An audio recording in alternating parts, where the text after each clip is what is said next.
Hi, today I'm going to talk to you about Paperwhite daffodils and how you can grow them indoors for a really nice, natural, sustainable and economical way of doing a lovely table decoration during the winter or for a lovely gift. So we sell lots of Paperwhite bulbs here at Babylon. They smell really beautiful, so that's one really good reason to grow them. So I'm going to use Ziva today, which is a really lovely soft white colour with a tiny little pale yellow centre. This is what they look like, just here.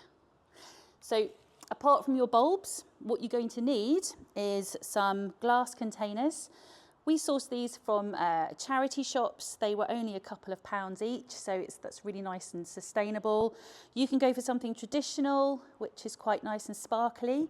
I've gone for something quite plain and contemporary.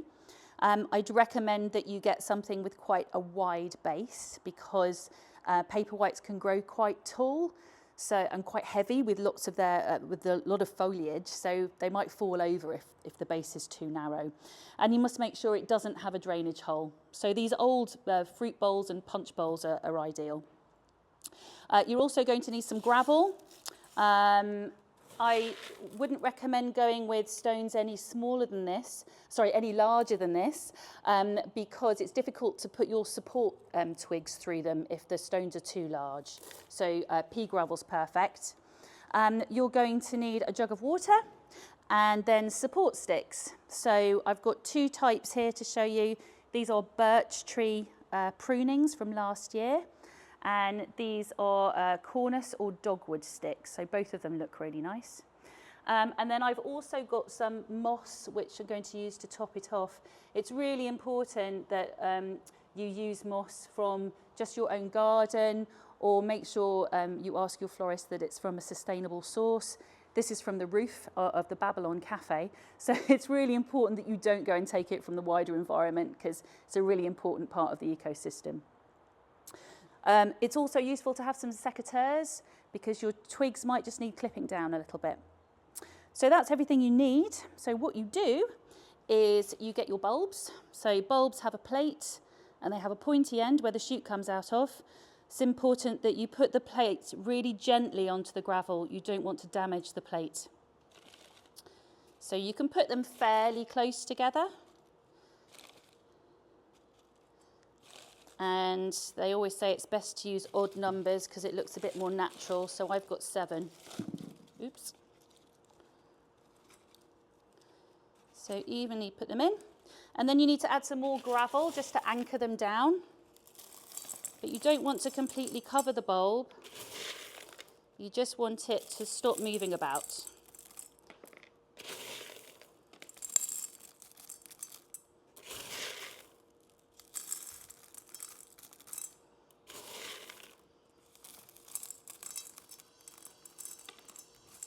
Okay, so that's about right. Then what you need to do is pour your water in. Now, the glass containers look really lovely, but there's also a really good reason for using glass. It's because Paperwhite bulbs don't want to be really soggy and wet all over them. You really just want the water level to come up to just cover the base plate of the bulb. And if you're using a glass container, it's much easier to see where that is and to keep it topped up to the right level. So I'm going to pour my water in, just seeing where the level's coming up to. And then just to check, you can just lift up one of your bulbs and the base plate is just wet, which is perfect. So you can put that back in. Then what you want to do is use your support twigs. The reason we use support twigs, again, as I mentioned before, that Paperwhites can really grow quite tall, sort of 40-50 centimetres, and they can have lots of foliage. So you don't want them to flop, you want them to be nice and straight. And this gives like a naturalistic decorative framework for them to grow up into. So just poke these in like this.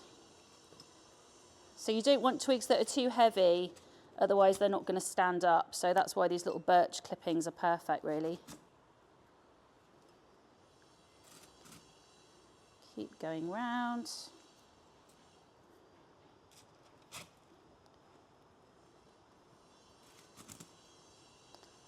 So something like that, arrange them however you like. And then I'm just going to top it off with some moss. I'm about to lose my packet. Put that over there. Going to top it off with some moss. It just looks really sort of natural and green.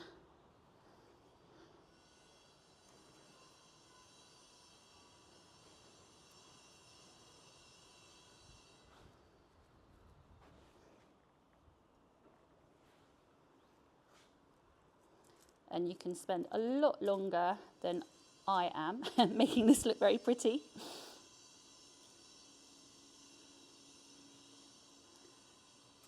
Okay, so once you're happy with how it looks and the water level's at the right place, it's all anchored in.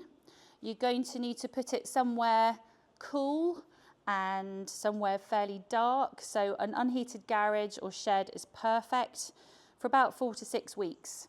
And during that time, you want to check on it every couple of days. Make sure the water is just touching the base plate. Once the shoots start to appear, you can then bring it into the house. And you want to put it somewhere in the house that's not in front of a direct heat source, so not near a radiator or not a south-facing windowsill. Somewhere in the middle of a coffee table or a dining table is absolutely perfect in a nice bright room. And then the flowers should be with you by Christmas time.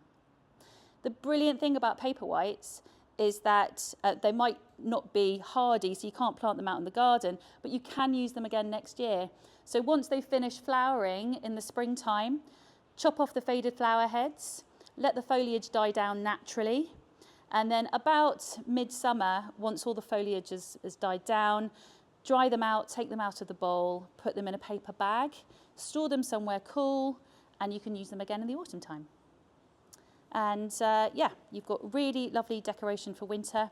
And a top tip is, I've learnt, is that if you're struggling to think of things for your children's Christmas fair, an empty jam jar with one Paperwhite bulb in, a bit of ribbon tied around the edge. That's really good.